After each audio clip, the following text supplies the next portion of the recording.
আমি তো আমার আমার এই মানে ফিলিংসের কথা বলতে পারি। আজান গল্পটাই আমার খুব কাছে।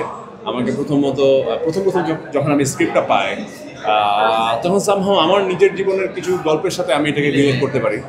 তখন আমার কাছে মনে হচ্ছিল যে আজানটা বোধহয় আমার চেয়ে বেটার কেউ করতে পারবে না ওই ক্যারেক্টারটা। হ্যাঁ, because I know the feelings, আমি জানি আসলে সিচুয়েশনটা কি। এবং সত্যি কথা বলতে পুরো আজান অলথ্রো জার্নি আমরা যতদিন শ্যুট করেছি, রিহার্সাল করেছি, আমি খুব ইমোশনাল ছিলাম এবং খুবই অ্যাটাচ ছিলাম। আমি কোনোভাবেই চাই নাই যে আজানের জন্য এক বিন্দু ছাড়বি।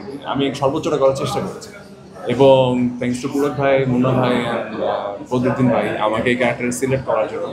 এবং ডেফিনেটলি পুলক ভাই এত সুন্দরভাবে গল্পটা পোর্ট্রে করলেন এবং গল্প করতে করতে একটা পর্যায়ে পুলক ভাই তখন আমাকে বলে যে আজান একটা ট্রু স্টোরি।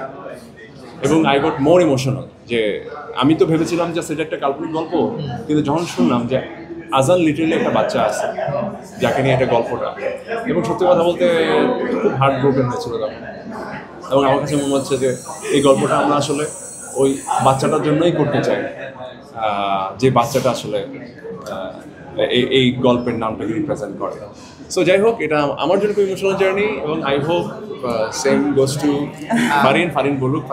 আচ্ছা, আজানের গল্পটা আমার কাছে আসার আগেই মানে আমি আসলে এই গল্পটা কিছুটা শুনেছিলাম বা কিছুটা পুলক ভাইয়ের কাছে শোনা হয়েছিল, বাট সেটা যে আমাকেই নেওয়া হচ্ছে বা আমি করছি এটা আমি একদমই জানতাম না।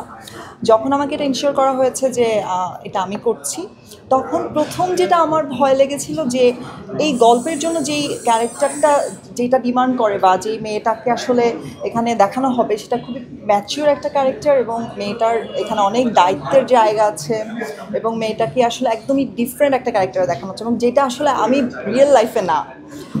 যেহেতু আমরা অ্যাক্টিং করি, আমাদেরকে আসলে অনেক ধরনের অনেক কিছুই প্লে করতে হয় স্ক্রিনে, এবং এই কাজটা করার সময় সেমটাই আসলে আমার সাথে হয়েছে, কারণ আমি আমার পার্সোনাল ক্যারেক্টার একদম বাইরের একটা কিছু প্লে করেছি এখানে। এবং আমার এই কাজে আসলে আমাকে সর্বোচ্চ যে মানুষটা হেল্প করেছে সেটা হচ্ছে পুলক ভাই, এবং না বললেই না, পুলক ভাই আসলে সেই একমাত্র মনে হয় বেশি কনফিডেন্ট ছিল আমাকে নিয়ে। সে আমাকে আসলে এতটা শুরু থেকে শেষ পর্যন্ত চেষ্টা করেছে ক্যারেক্টারে থাকার জন্য বা বোঝানোর জন্য, সেটা আমি আসলে ট্রাই করেছি। আমি জানি না কতটা ভালো পেরেছি। ভাইয়ার কথা তো বলবো, ভাইয়া আসলে আমার সাথে আমাদের সিনে আসলে আমরা গ্লিসারিন ছাড়া প্রত্যেকটা সিন কেঁদেছি, এবং এই নাটক আসলে কাদার সিন অনেক বেশি ছিল, রাইট? সো এইটা একটা ব্যাপার, খুবই অন্যরকম এক্সপিরিয়েন্স ছিল। একবার হয়তো মুন্না ভাইকে মানে ক্লাব 11কে থ্যাঙ্কস বলবো যে আমাকে আসলে এত বড় একটা কাজে কাস্ট করার জন্য, এরকম একটা গল্পে কাস্ট করার জন্য। আমি জানি না আসলে আমার লাইফে আমি এত ভালো গল্প আর কখনো কাজ করার সুযোগ পাবো কিনা। থ্যাঙ্কস আওয়ার টিম, সবাইকে বলবো যে আসলে সবাই অনেক খেটেছে, সবাই চেষ্টা করেছে সবার জায়গা থেকে এফোর্ট দেওয়ার। আমি শুরুর থেকে এখন পর্যন্ত অনেক নার্ভাস, কারণ আমার যারা মেইন অডিয়েন্স, যারা দেখবে আসলে কাজটা, তারা দেখার পরে হয়তো বা বুঝতে পারবো যে আমি আসলে কতটুকু পেরেছি। আজকে তো সবার রিভিউ খুব ভালোই ছিল, পজিটিভ ছিল। সো দেখি কি হয়, ঈদে আসুক।